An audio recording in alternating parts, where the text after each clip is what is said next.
Ladies and gentlemen, welcome back to the last session of the day and our first keynote speaker of the conference, Major General Stenning, OBE. I'm not sure whether he's more nervous or I am. He's my boss, and he's giving a keynote speech at an Army leadership conference, and it's fantastic to see him here. He's made time for us.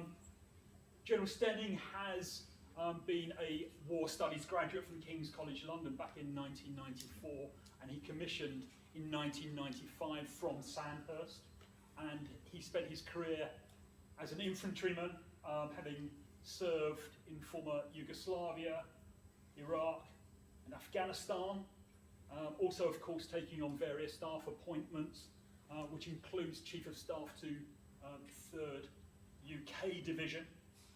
He's also been commander of 1st Armoured Brigade 2016. In 2022 he was promoted to Major General and he became Commandant of the Royal Military Academy Sandhurst, and with that appointment also the 3rd British Director of Army Leadership. Please put your hands together for Major General Stenning.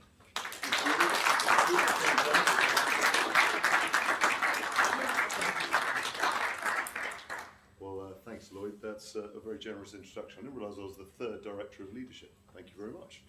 An auspicious honour, and thank you for inviting me today to address you. Can I just confirm this is all British Army issued uniform? I've got no Montgomeryisms in me, and all my views do reflect the views of the British Army, which seems to be a trait of today, and great to see some ROTC members as well. I am deeply humbled to be here today. It's a great honour to come and speak to you on behalf of the United Kingdom and the Chief of our General Staff. And as Lloyd has graciously said, I am a King's College London Law Studies graduate back in the early 90s under a chap called Lawrence Freedman. But I have to say, I was sort of sitting there remembering 3 years of lectures up in King's, and I'm humbled by the expertise and just the power and the capacity of academics to really learn from history. So thank you for connecting me back to history. A bit about my role. Lloyd's kindly said I'm the 31st Commandant of the Royal Military Academy Sandhurst. I am the 3rd Director of Leadership, breaking news. A quick overview of what that role means. So I command a group. So broadly speaking, we have the Academy, which of course trains young leaders, average age 18 to 24, to be combat-ready leaders in our army. I've then got the Officer Training Corps, a bit like ROTC, so 16 units spread across the great universities and academic institutions of the United Kingdom, and have been there since the First World War. Thirdly, I've got the General Staff Centre, so I train on the Sandhurst campus full colonels through to generals, so full colonels through to generals. And finally, last but by no means least, I've got these wonderfully smartly dressed men and women on the second row who are the Centre for Army Leadership. Only 4 of them, unlike the 100 I think over at Leavenworth, so only 4 doing our thinking on leadership. There might be something in there about smaller capability to deliver disproportionate output, I don't know. I'm from an army that's undergoing rapid transformation and change. 35 billion pounds of investment, 35 billion pounds of investment over the next decade, focused on shifting our army into something called Future Soldier, which is a much more technologically enabled fighting force. And our aim is to be the best medium-sized army in the world, the best medium-sized army in the world. Our core purpose is fighting and winning wars on the land. And I think my role, along with my team, is to deliver through-life leadership from officer cadet through to general. So officer cadet through to general. That's my mission that I've got to do. And I think the importance of through-life leadership has already gone through. None of us are the finished product. General of the Joint Chiefs, Chief of the General Staff, nobody is the finished leadership product. And I would like to pick up, perhaps in question and answers, this notion of authentic versus acting leadership, because there's something quite powerful in that in the 21st century as we race around in the busyness of our socially media connected lives. I'll give you an overview today using history, but I'd like to finish with the modern challenges of leadership as we see them from the United Kingdom, noting that leadership, context and culture is everything, from the tactical to the strategic, if you've heard of already today. And then I'll finish by trying to look at the constants and accelerants to make better authentic leaders, but I'm very much here with my team to learn from you, and I think this morning has really set out a strong charter for what will be an amazing 48 hours. Now, the contributions to this conference have reinforced my strong belief that we have a great deal to learn from the study of historical leadership and leaders. L.P. Hartley famously wrote in his 1953 novel, The Go-Between, "The past is a foreign country. They do things differently there. Yet the past is not so different that with skill, care, and a heavy dose of common sense, we can forage it to help inform today and even help us peer through the fog of an unknown future." Consequently, this address, British Army Leadership Today and Tomorrow, unashamedly draws on what endures in leadership, how history has helped change the British Army's approach to leadership, as well as outlining some of the challenges leaders are likely to face over the next decade. Now, as you all know, the United Kingdom and the United States have an intertwined past shaped by mutual interests and values. Over the last 250 years, we fought one another, shared military defeats as well as victories, and stood by each other to protect the liberal democracy's principles that we hold so dear. Like any relationship, at times there have been tricky periods where differences of opinion, approach, and outlook have of course caused friction. But what we have in common and the values we hold dearly has created what one commentator has termed an irresistible bond that has fashioned a close and enduring, durable friendship. And from my own 27 years experience, I count myself extremely fortunate to have served alongside your great armed services and its leaders on challenging, dangerous, and rewarding missions. At this point, it is tempting to provide a historical illustration of the great accord between our two nations, but I've resisted and instead would like to pause over an interesting episode which I feel reveals something about the resilience of the US-UK relationship in a military setting and involving two of our great leaders of the Second World War, the patient and diplomatic Supreme Commander of the Allied Expeditionary Forces, General Dwight Eisenhower, and the difficult and abrasive, and not always correctly dressed, Commander of British Forces, Field Marshal Sir Bernard Montgomery. Now, at noon on the 10th of September 1944, 3 months after D-Day, and as the Western Allies were advancing fast across France and Belgium, Eisenhower landed on his transport aircraft on a small Belgian airfield just outside Brussels to hear the pitch for a risky new operation by Montgomery. Over the previous 2 weeks, the British officer had been criticising Eisenhower within the Allied senior command for his lack of strategic grip, inadequate combat command experience, and woolly-minded thinking, and both knew they were reaching a denouement. Sitting beside each other in the fuselage of Eisenhower's aircraft that sunny, late summer day, Montgomery proceeded to give a typically eloquent and evidenced argument about why Canadian, British, and US armies could no longer continue to advance on a broad front without running out of fuel and giving the Germans a breathing space.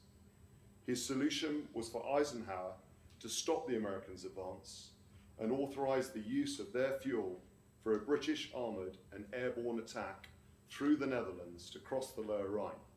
It was, of course, to be called Operation Market Garden. Eisenhower listened carefully, but before he had an opportunity to respond, Montgomery followed up with a personal attack on his colleague, criticising Eisenhower's abilities and picking up some recent directives issued by the Americans, shouting, "They're balls, sheer balls, all rubbish." What did Eisenhower do? Like a parent watching a child having a tantrum, he waited for Montgomery to finish, and then gently laying his hand on Montgomery's shoulder said, "Steady, Monty, you can't talk to me like that. I'm your boss." Montgomery left the aircraft chastened, but with his plan authorised, Market Garden would take place a week later.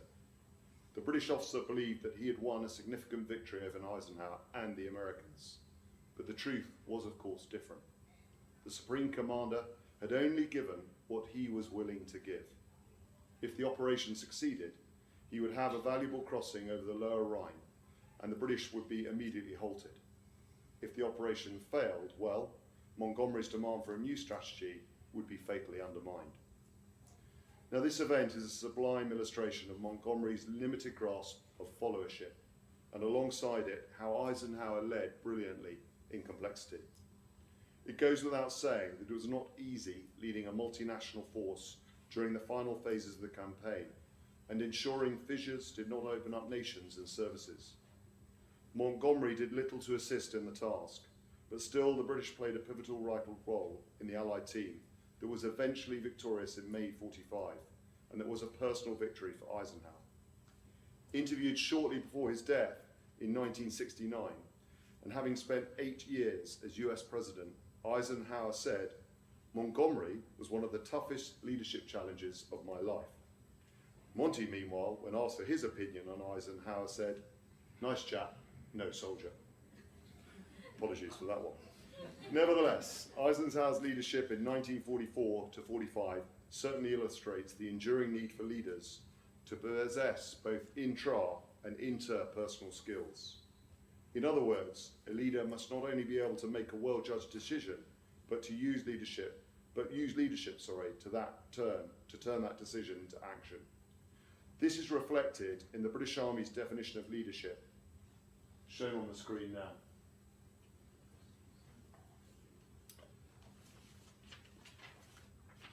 Field Marshal the Lord Slim said in 1957 that leadership is the most intensely personal thing in the world because it's just plain you.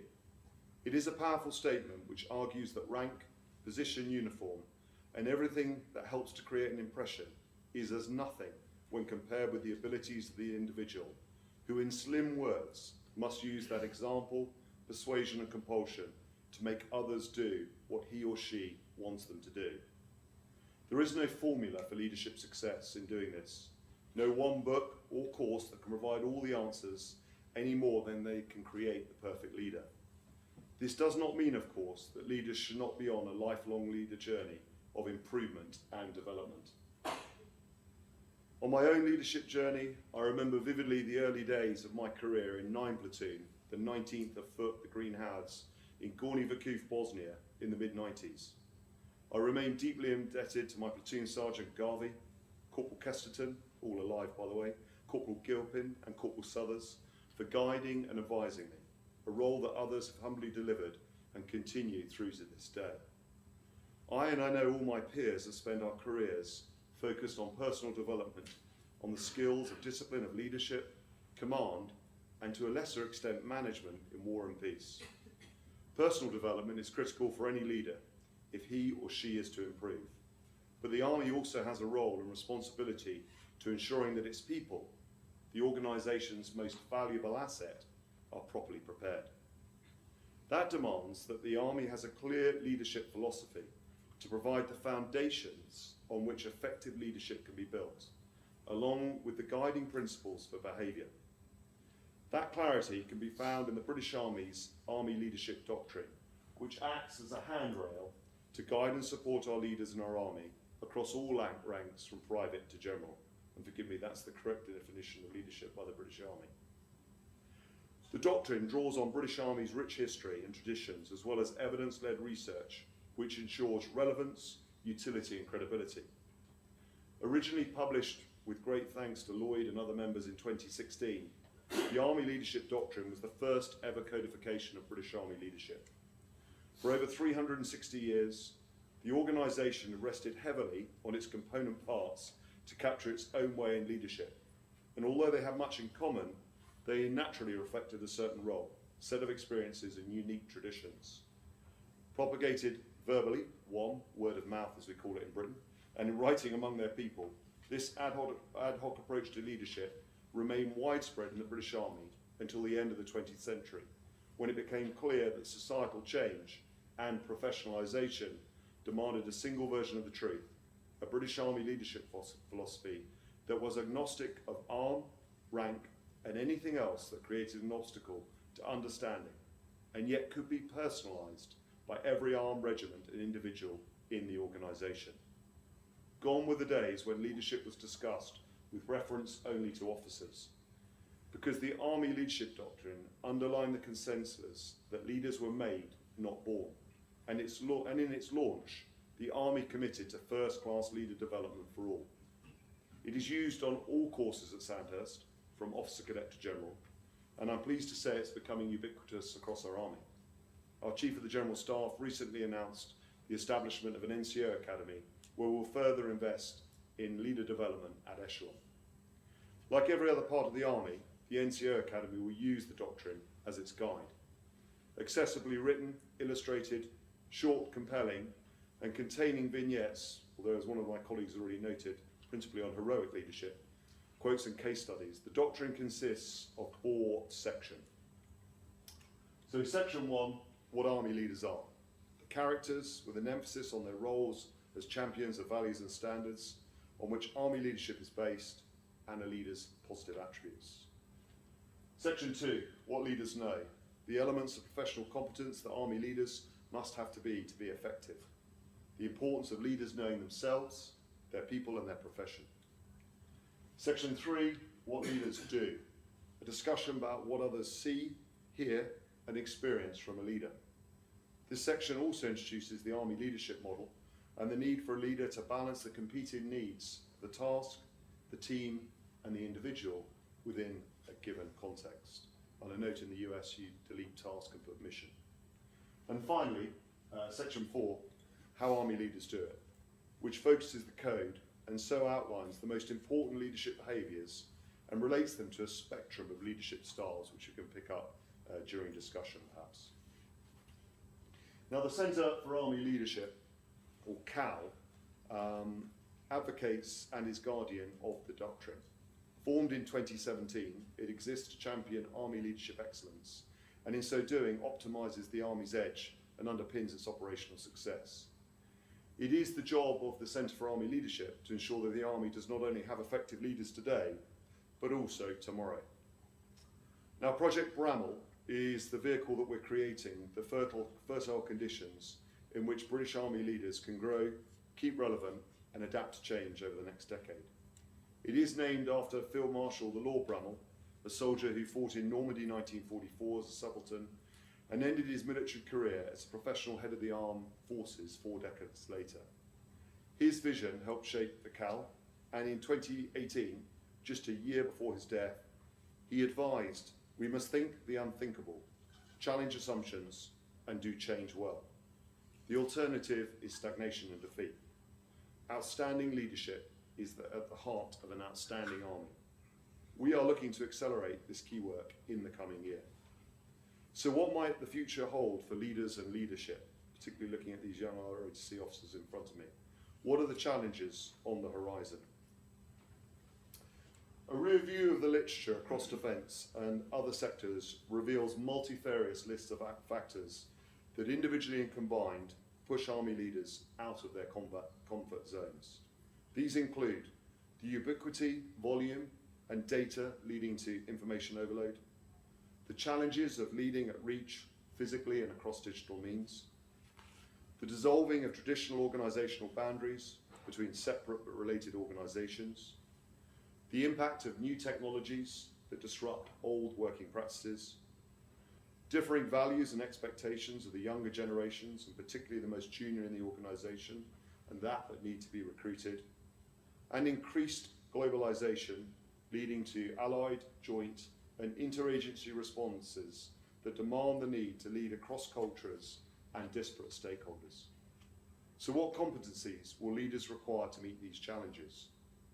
The literature advocates, amongst many things, improved mental resilience and the acquisition of cognitive abilities to prosper in complexity and ambiguity, skills to harness the benefits of diverse teams and working collaboratively, improved communication ability, greater self-awareness and emotional intelligence, network thinking abilities, improved learning agility, enhanced creativity, and so the lists go on. It will be interesting during questions to learn and debate what the audience thinks are the key focal areas.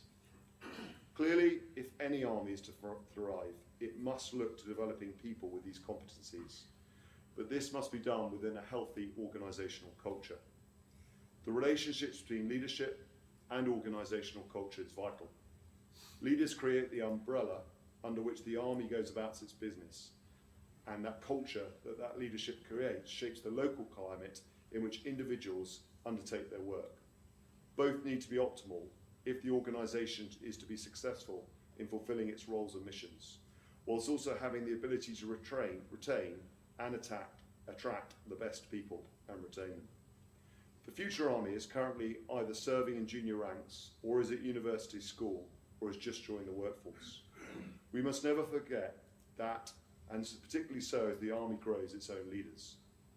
And so at the heart of any winning Army culture must be learning, not just only about the ways armies fight with current technology and new technology, but as importantly, the ways and methods of leading in the 21st century. Army leadership must be outstanding. So much depends on it. It must be cutting edge and future facing, but not at the expense of neglecting the past. And with that in mind, let's revisit the list of future leader challenges I offered them a few minutes ago. Whilst being respectful to the very real demands of each, we should also ask ourselves whether each is entirely novel or new. And even though there is no doubt that the pace of change, the level of complexity, and that the intensity of activity has increased century on century, it is all relative to the capacity of the modern human being. Societal, political, cultural and technological change endures, and as always questions norms and demanded adaptation.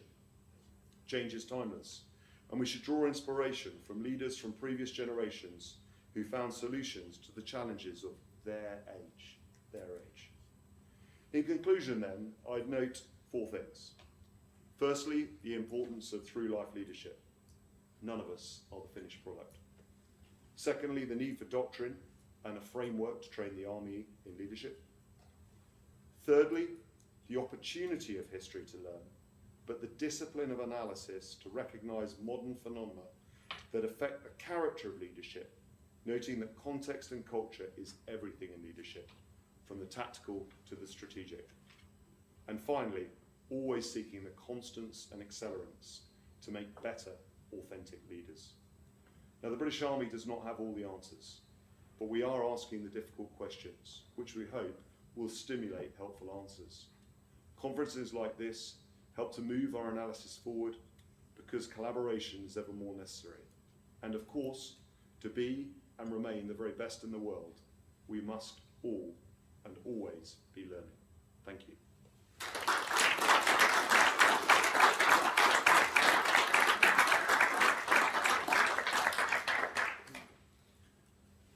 Ladies and gentlemen, we've got plenty of time for questions, so I will endeavour to come around with the microphone.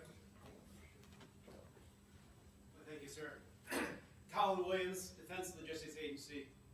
Sir, the British Army fought in Iraq in a coalition environment, fought in Afghanistan in a coalition environment. I'm guessing that the next war you fight in will be a coalition environment as well. How much focus on coalition fighting do you have in your courses? Thank you. Yeah, so thanks very much. Thanks. That's a very good question. We have learned an immense amount over the last decade, and I'm very conscious there's people in this room here who are very close to senior level decision making throughout the last decade since the global war on terror began. I think first observation I'd make is that we absolutely expect to fight allied, joint and coalition by design. It's no good fighting on your own. So to answer your question, we absolutely place a great emphasis on the skills required to be good team players in alliances. I think on the General's course, we spend a lot of time thinking about 4 factors that we try and develop in our generals for coalition fighting: high emotional intelligence, the ability to think strategically, building and maintaining a broader leader network as you rise through your career, and then finally, that ability to make ethical national decisions. You know, you'd recognise in allied fights, there's always different legal constraints, although we have to work to the freedoms that we've got as best we can. So really from full colonel upwards to generals, as we develop the current generation and the future generation, that's core to the design of what we do. And actually increasingly so, even in the academy, you know, our young officers, we've got 105 international students, probably the same at VMI or West Point, operating amongst the cadets, giving them the flavour of what it is to be part of an allied international force. And their final capstone test is down in southern Germany against a war-fighting 14-day test, where NATO countries insert platoons. So already 18 to 24-year-olds are understanding the emotional intelligence needed, the ethics and the norms of fighting in allied constructs. Really important to us. Thank you. Thank you, General. You can't study the fighting man in war like I have recently without seeing what war does to the human soul, especially to the young men and women who are charged with fighting it. How does the leadership courses that you deal with and the British Army in general, how do you equip leaders to deal with the psychological elements of war, both for themselves and for the fighting men under their care? Yeah, that's a really good question. I think as we watch events in Ukraine, I mean, you get this straight away. The war in Europe feels incredibly close from the United Kingdom, and I think level of intensity of violence that none of us have seen in our careers. So I place a high premium on leader resilience at the moment, and that's why we refocus the academy onto combat-ready leadership. And as we train and prepare our young leaders, it's about doing multiple repetitions of increasing complexity in different environments against a free-thinking enemy to build up that resilient edge. But of course, as you wisely say, nothing can prepare you for the first seconds, the first minutes, which feel like hours and years of close combat, and the visceral nature of killing. And I think as what we try and do in the United Kingdom, we analyse history. We talk about the shock of battle. We listen to both national and international speakers about what it takes to have that sustained will to fight.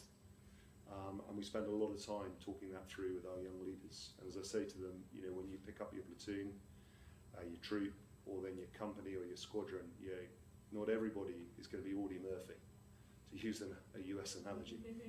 But there'll be 3 or 4, as SLA Marshall taught us back at the end of the Second World War. There'll be 3 or 4 who are ready to kill. And those 3 or 4 will probably make the difference in the first 10 minutes, from my experience. And from that, it becomes contagious. That resilience and the will to fight becomes contagious. So we do spend a lot of time thinking about it. I think loving and caring for your soldiers is of course central to servant leadership, which is at the core of the British approach. You have to balance that carefully, clearly, with the needs of the mission. But people will do extraordinary things for you if they think that you really care about them and their families. They will do extraordinary things. But I have to say, we've not faced in the last 20 years of fighting being outflanked, overwhelmed, and lost companies and battalions, and when that comes, we'll have to all dig deep into the core of what it is and what we represent.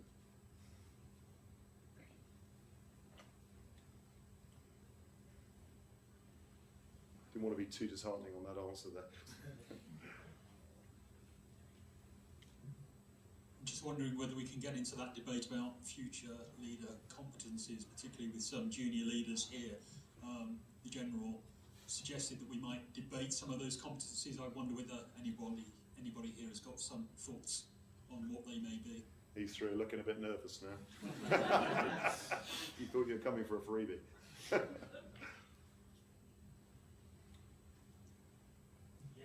good man. Everyone's kind of looking over their shoulder.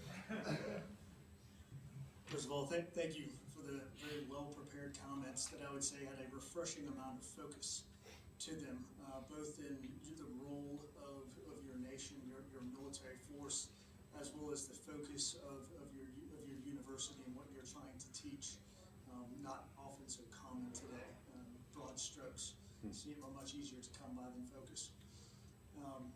In regards to, I guess, the point that was made, or the question that was brought up in relation to some of the things that were said earlier, do you see that there has been any change at all in characteristics that are needed for success? That would be my question. As a leader, yeah. As a leader. Yeah, I talk a lot, and thank you, it's a really good question. The characteristics of success, I distillate them down into 4 things. Become the Commandant of the Royal Military Academy Sandhurst, 40,000 young leaders are commissioned since 47, and you swiftly realise you've got to have something credible to say. And I talk about four, the big four as I call them, and I'll share them with you. First of all, I think, and this is about tactical leadership, remembering I'm talking to young 18 to 24-year-olds, not colonels and generals, although in fairness some of this could endure across the rank grades. So first of all, the character to inspire. You've got to have character to inspire in difficult, dangerous conditions. I think that's so important. So character development is something that I hold dearly, and certainly as a battalion commander, as a brigade commander, developing the character through difficult training reps, difficult adventure training as we call it, all kinds of moral and ethical training, you can develop that character. Secondly, it's the integrity that people will trust. What you say, you will do, and you have to earn that, and you can never betray integrity. Once it's gone, it's a long hill to climb back up. Thirdly is respect for others, and I think this is the one that I think about a lot. And I think in a modern technologically enabled fighting force, the officer can't be the expert on all this robotics, drones, AI, ChatGPT. The list could go on. TikTok, Facebook, and then add on your normal PRC radio that always you're looking for the spare battery. The officer can't do it all. So respect for others is about unlocking the expertise of the winning teams that you're going to forge and pull together. And then I think the final trait I'd say is humility. And this is the point about never stop learning, never stop learning. And I think on that final about humility, there's been some great leaders there. Perhaps Montgomery is a fantastic leader, but I wouldn't put humility as one of his great characteristics. But then I wonder whether Montgomery could cope with the volume of what presents itself today at the pace and the velocity that it presents itself. He had the power to dictate a pace to some extent at his own means and methods. So those four, character, integrity, respect for others, and humility are the four that I talk about. I'll leave it to the historians to debate whether they can pull out, since the American Civil War or Cromwell, those that have endured as you've gone forward. I guess the more interesting conversation is what does the next 2 decades hold? Will they endure or not? But thank you. And what do you think?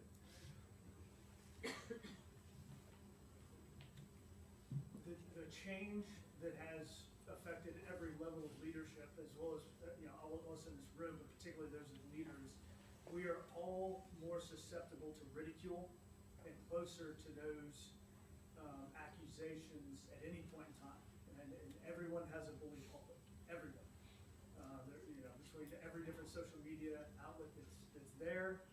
If you are an eloquent speaker with an amazing, that can take a good picture, produce a good video, and grab attention, you now have a voice, you now have an audience, and that can gain tremendous momentum. I was speaking earlier and said that every 05 level, battalion level commander and beyond has survived at least, if not multiple, investigations.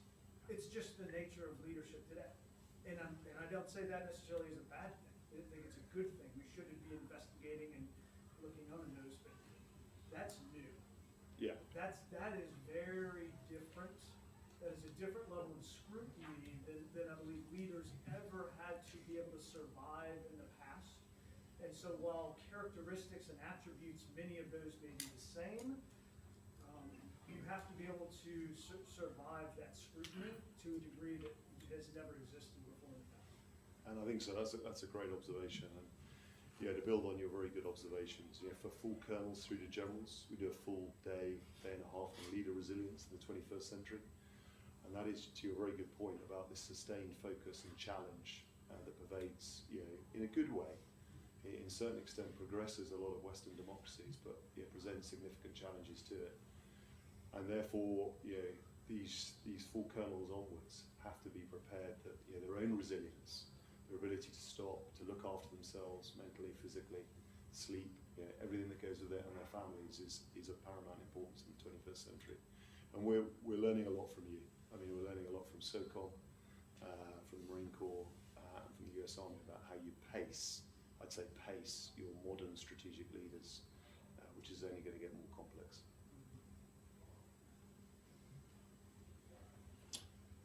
General Stenning, thanks for your remarks. My name is Charles Bowery. I'm the head of the U.S. Army Center of Military History. And I'm hoping that maybe I can spur this debate a little bit. But But to echo your point about 21st century leadership attributes, I would say that an ability, particularly in a senior leader, not only to understand the value of diversity in a military force, but to foster it, I think is a uniquely important attribute of a leader at this point. And I think that speaks to the U.S. Army's ability to win its battle, to recruit talent and to maintain talent. So I think an ability to foster and maximize diversity is critical. But my question for you, sir, is just is the degree to which in the British Army's senior military education circles there's a debate around sort of the validity in the 21st century of the Huntingtonian model of the disinterested, apolitical military professional in its role in a civil society, particularly in a democratic society. Well, you're stretching my war studies. So Samuel Huntington. Samuel P. Huntington. No, you're absolutely right. I mean, I think, first of all, you're very good and wise observation on fostering diversity. I think we'd strongly agree that. I mean, fundamentally, armed forces must reflect the society that they come from. That's first and foremost the credibility of any democracy, is that we represent the society we come from. I think to decision making and complex problem solving, diverse, neurodiversity, gender diversity, all of these things contribute to better decisions and better outcomes. So we're a stronger believer in that. I think the relationship between the state and its armed forces, over in the United Kingdom, is we occupy a privileged position with our society. I think we are highly regarded, which is helpful. But whilst we're highly regarded, we're probably not that well understood. There's a certain axiomatic comment I've just made there. So connecting to society and being relevant to society is a consistent and persistent theme. But we make sure our generals and colonels are fully aware. The worst thing you can do is become detached from your society as an army. And therefore, to the sort of the Huntington question, the thrust of your question, we place a high amount of time, our senior leaders, so the chiefs, place a high amount of time in coming into our Houses of Parliament under committees, so the same as you all do, to explain the role of the armed forces today and how they need to modernise over the next decade. And then at echelon below that, we have a consistent dialogue with our political and societal leadership to make sure we're well understood. It's interesting, unique culture of Great Britain, that at times of fighting, everyone's behind us. And it's not that they don't care at times of peace, we just get a bit forgotten for a while. And it's funny, but then everyone likes us again. But I guess that's just the nature of armed forces as a society. But it's something that we mustn't take for granted. And we look at European countries, and I'm sure in due course, the last 2 years there'll be some fascinating analysis of the relationship between militaries and Western European nations. To the thrust of your question. Thank you. Hello, thank you so very much for your talk. My own research and teaching deals with medieval and early modern European history. And at a time with the development of gunpowder weaponry, the great change in generalship was the role of science in all of this, the expectation that a general would know mathematics and ballistics and things that had not been there before. And in this moment of ever-increasing roles of technology and the different forms of technology and your plan, the renewal plan that your Army is about to undergo, I'm just wondering, in terms of expectations for leadership, both the expectations for the technological and scientific knowledge that would go along with that, as well as any challenges that might pose balancing the interpersonal skills of a leader with the increasing technological demands of the institution. That's a great question, and I think, our focus at the moment is firstly to make sure leaders are aware of the opportunities of technology in the broadest sense. So whether it's AI, machine learning, choose your definition, another great challenge for the academics and the audience to look through. We maintain the centrality of all this technology. It just enhances human decision making. It won't overtake it. There's no sentient capability out there as far as we can see that will do everything for us. And fundamentally, war is a continuation of politics, as somebody's late wife wrote. I got that earlier. Took me a while to work it out with my jet lag. I think there's something really important about the human dynamics of warfare and politics and judging emotion, shifting conditions of political and strategic priorities. Tells me that the human will remain central to it. So for our generals, we focus on the art and the science. To your point, the art of human interrelationships, everything we talked about, the emotional intelligence, the ability to think strategically. But the science is, against that challenge I talked about, a lot of information coming towards you from multiple sources, how technology can distillate that down and present as best a picture as we can in the 21st century of what we think we're seeing, but then calibrating it with other reports to get that right. So we're not expecting generals of the future to be AI coders. We're not. We do expect them to use Microsoft though, to be able to use it. I'm joking. Of course, generals 20 years ago wouldn't have been able to use that. It's an interesting point. I was an assistant to a general when email first came out. Didn't have a computer. That's only that's like 12 years ago. It's an interesting reflection of how far we've come so quickly. So I think it's about enhancing decision making and making sure they're aware of it, and then preparing the next generation of leaders with this human nature, but also the scientific opportunity. That's how we see it. Do you see it the same? Yeah. Thank you. Does anybody else want to comment on that one? Fostering debate. Good. Send me an email. Thank you. I'm Brooke Simpson from Arizona State University. We've been talking a lot today about learning from experience, so I'd like to know your views on how we learn from failure and how we teach people to learn from failure. And then, in line with the theme of teaching, are there things we can't teach? We talk about whether leaders are born or made. We've talked about a teaching environment, but we talk about issues about character and integrity. How much of that can be taught, and how much of that is really dependent upon the individual being taught? Great questions, if I may. I think question one on failure. I am the product of many failures, and I suspect my fellow UK leaders here would say they are as well. Your leader journey has more failures than it does success. There's a big shock for these three already. You've got to get comfortable with failure, because in war the enemy will have the upper on you. And I think failure leads to the development of character and resilience, which are kind of two essential ingredients for a war-fighting, war-winning army. And we celebrate failures. We talk about it at Sandhurst over a year. We use a surfboard analogy. You're going to get on that surfboard or skateboard, whichever one you choose, you're going to fall off. So the number of command appointments we give you, leading a group of 8, 15 and 30, we're going to keep pushing you and making you fail. Because only through failure, getting lost at night, a complex attack where you've been outflanked, and we've got Gurkhas as our enemy who are pretty ferocious and always want to win. So we hone people's skills to cope with setback and failure, and that's all about leadership resilience. And then there's that kind of notion of, we were talking last night actually about post-traumatic growth, about when you've had mission setbacks, and I've had a lot in my career where the enemy have got better than us, and you got killed and wounded around you. The mission's not been a success, but the sun's going to rise tomorrow and you're going to have to go again. So it's about having the character and the integrity to regroup, reset, rearm, and get ready to relaunch, to use the R vernacular. I think to your point about things we cannot teach, it's something that I think about a lot.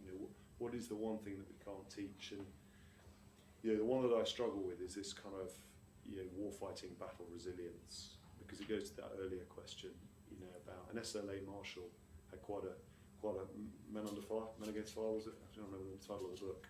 But having read that, and if you read it, it's about small unit action in the Second World War. Now, there are people who challenge the data of it today in the 21st century. But the essence of the hypothesis, with some compelling data, is, of course, not everybody in a group of 100 wants to go and kill people. Quite reassuring from a Darwinian perspective.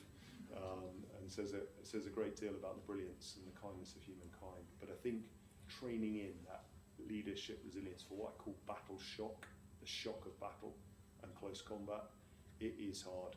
It is hard. We try and do it through what we call alert training, which is adventure and leader resilience training. So we put young men and women, throw them out of planes, put them on mountains, put them on the high seas, put proper fear into them, to see whether they'll freeze or they'll fight.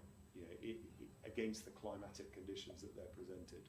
But that's the one that you have to, it's the one I think you have to keep sort of using history and talking about those kind of Audie Murphy characters that will inspire others to action. I mean, it does take some of that.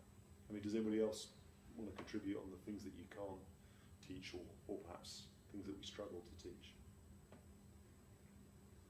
I was specifically thinking about along the same lines as well of the challenge of you can't teach the pain, you can't teach loss, but and even more difficult is to teach them how to manage the hate.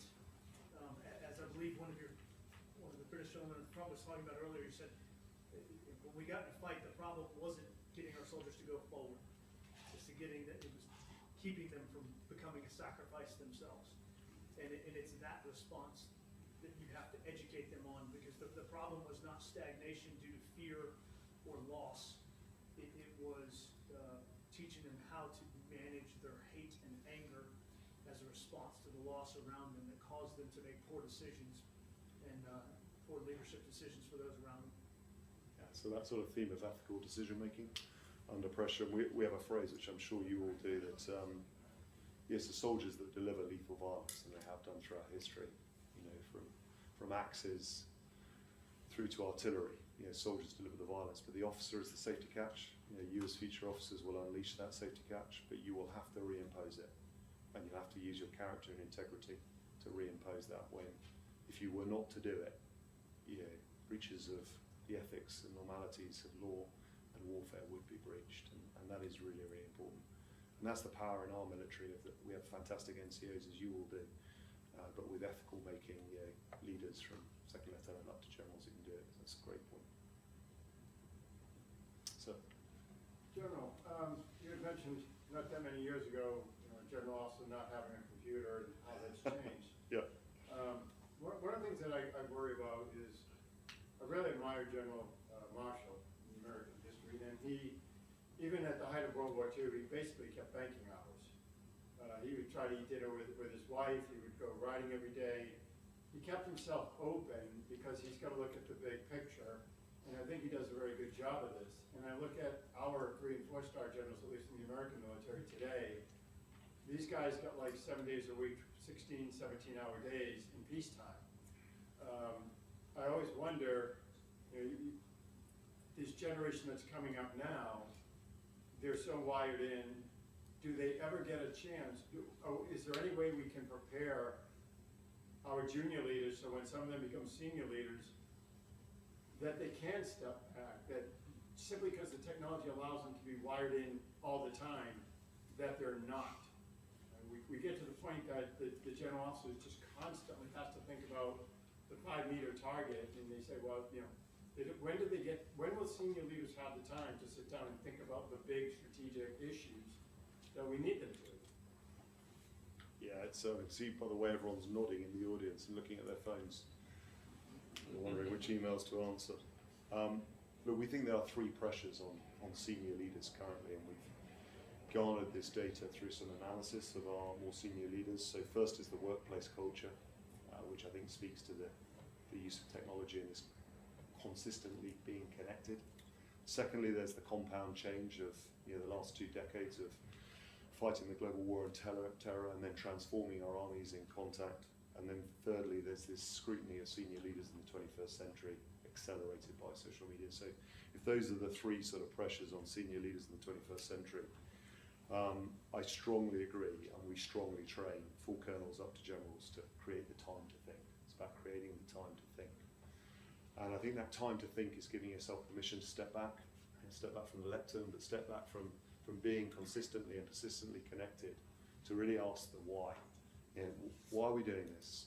What are we trying to achieve? Where are the blockers and where are the accelerants? And we've got a series of framing tools that we give people, but first and foremost, it's giving yourselves the permission to think more strategically. And of course, that's the skill of moving from being a tactical leader through operational to strategic, is that you have that self-discipline to step away from the micro and look at the macro. And I think that's what discerns, somebody was talking about adaptability earlier. That's, to me, as I get older and look at some of our more senior leaders, that's the thing that I most admire, that ability to think big. I think for young leaders at the start of their journey, it's about baking it in at the start. We have a phrase called the Condor moment. Does anyone know the Condor moment? So Condor was a British TV advert. It was cigars. I thought you liked this in the US, but it was popular in about the 1970s or 1980s. And you can imagine a businessman was there, everyone was flustered, or something had gone badly wrong, you know, the boat would fall off the back of the car, but he would just open up in a true sort of British style his cigar and just have a puff and just think, and then the advert would finish with a really good resolution. So we say to young platoon leaders, it's just slow down, STA, stop, think, act. Stop, think, act. And it's just creating that confidence in younger ones that they can slow down. But sometimes I think in the US, I don't know about the British Army, but in the US, the way we develop our officers and the way we select them for higher command are, I don't know if this term's still in use, but the type A personality. It's the person who is more laid back usually gets selected out of the line for the senior leader. So I don't know how we actually, I like what you're saying, but it's almost like the system though will almost select the people who are averse to that because they are the people who are going to be constantly on the go. Yeah, I mean, I think it wouldn't be unfair to say you had the privilege of looking at many Western democracies' armies, and it's quite interesting because our armies reflect our national cultures, and whatever your work ethic is in your nation, kind of armies mimic that. Does that make sense? And of course, you all are from the most industrious, most capable superpower in the world, through commitment, resourcefulness, and passion. It's impressive, and somebody may think you're the second, but I think you're the first over here. But you go to Europe, it's a slightly different approach to life, and then the militaries mimic it. I think for us in the United Kingdom, we want thinking, strategic leaders, men and women who can solve complexity or make the complex more simple for others to understand, and then direct action to use the broader definition of strategy. So there's a little bit about your national culture that you have to sort of accept, and then there's really, what are you going to champion as your future leaders? What do you want it to be? Do you want to be the hyper-connected, perhaps person who just exhausts themselves and collapses in their early 50s because they just can't come off the kind of adrenaline rush really of being at the forefront of this stuff? Or actually, do you want somebody who's going to think you through the next decade of change? And it's spotting those people, and they may not have been your best tactical leaders. Now there's the irony, because they're a brilliant platoon leader, might have done Special Forces, Green Berets, doesn't mean they're going to be the best strategic leaders. So that's what I offer, that balance of culture as well, but it does reflect national society. John, we've got time for, I think, for two more. Yeah, sure. One at the front and then one at the back. Julia Wall, PhD student here at the University of Alabama. What you were saying that you were preparing your students, cadets, officers for combat readiness, how are you preparing them for peace? Since this is a conference called Ways of War and Ways of Peace, what is a military officer's role in peace? What is their responsibility, and how is the UK doing that as far as professional military education? Sure. Thank you. Well, Julia, I'm going to borrow someone's comment. We're in the interwar period. I think that comment was made earlier. So what does a young leader do in the interwar period? Well, he or she simplistically trains for war. So it's about training, Julia. And it's about making sure our young leaders relearn how to train. We had a unique experience through the 2 decades of the global war on terror, where in Iraq and Afghanistan, training was done to us, not by us. So from a small western island off the northwest of Europe to generate brigade combat teams at the pace we were doing, so 2 brigade combat teams, well 4 actually, over a year into Iraq and Afghanistan simultaneously drained our capacity. And we had to create a training belt. Does that make sense? So training was done to us, not by us. And I think our organizational peacetime challenge has to be relearn how to train at echelon from literally section up to divisional level. We're grateful for the Warfighter exercise series and the joint warfighter experiences your great nation is giving us. So we're not at war, young leaders have to train and prepare for war, but I'll be honest with you, we're just relearning a bit how to do that. And it's everything from just really low level basic training, and that's what we want to get at. Because we worry about Europe at the moment. It's pretty unpredictable. And I commissioned in '94, and there's a place called Bosnia, and we told we were never going. I was a young officer training at Sandhurst. I was platoon commander in Gorny Vakuf, but 4 months later, 3 of our governments have fallen. When there's a war in Europe, it does focus your fighting forces. Time for one other. Stephen Trout, I'm an English professor at the University of Alabama. So my question is a little different, perhaps, than those that have been asked up to this point. I wonder if you could speak about the relationship between officer training and literature and the arts. Do you think that important works of war literature, classic memoirs by people who have experienced the shock and pain of combat, are these things worthwhile for young officers in training to read, to be exposed to get them to think about the human universals of warfare, but also the cultural particularities? I just would really be curious to hear your thoughts on that. Yeah, Stephen, it's a great question, if I may. It's a great way to end, actually, this session. Absolutely vital. And in its broadest sense, literature and the arts include history in that. I think somebody referred it to earlier, former instructor at Sandhurst actually made notion of a gentleman called Sidney Jarrett. It's a rather famous book called 19 Platoon, which every young officer cadets gets when they arrive at the Royal Military Academy Sandhurst, and it's effectively a young platoon leader. Around about 1943 the book starts, goes through to 45 D-Day, but he's a platoon commander in dismounted close combat, and Sidney, that's given out as one of the prizes. If you win the Sword of Honour or win any of our prizes at the end, we give out books, but the cadets are reading the books. What we do is we try and search out actually contemporary or new writings of relevance to younger leaders, so that character, the integrity, the respect for others. So Across an Angry Sea is one that we've just chosen, which is Cedric Dell's book on commanding an SAS squadron in the Falklands. So we are consistently Black Hearts. Cadets read that about ethics. I'm glad the 3 of you are nodding on that one. So I guess, nice way to finish, keep all writing, please. Sandhurst will keep buying the books. If we think they're relevant to what a leader needs to know about. And of course, for our generals, full colonels up to general, that reading that should never finish. That's kind of about learning. And one of the things we've also learned, one of the trends of the new generation, Gen Z and Gen A, is how they consume through their ears. So we're doing a lot more through Dean and the team, a lot more audible podcasts about leader experiences in peace and war. We're really copying the MWSI, Modern War Studies Institute out of West Point. So we're mimicking that. And there's this notion really in literature in its broadest sense about storytelling. I think all of us here, watch, admire, and try and mimic other leaders and make ourselves better every day. And always say to the young ones, and to the older ones, like me, just keep looking around you.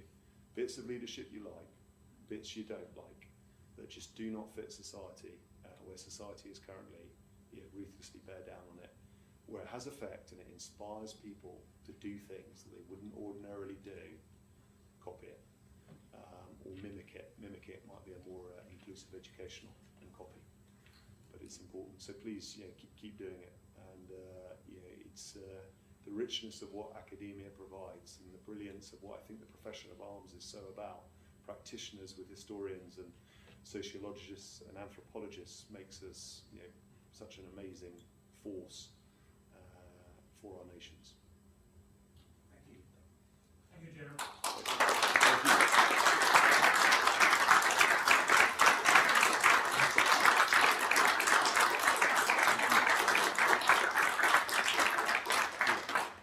Thank everybody. Thank you, Major General Stenning. That was wonderful. Just a quick reminder, this is the end of our programming for today. We have our reception at the Gorgas House at 4 o'clock. I hope we'll see all of you there. If you need directions, they should be in your program. We have some more up front. Otherwise, we'll see everybody else. Can't make it to the reception. We'll see you at 8 a.m. tomorrow morning when we restart. So thank you. One final thing, sorry. Sorry. For those of you that are willing to have your photograph taken and maybe going out on social media, I thought it'd be a really good idea to have a conference photo.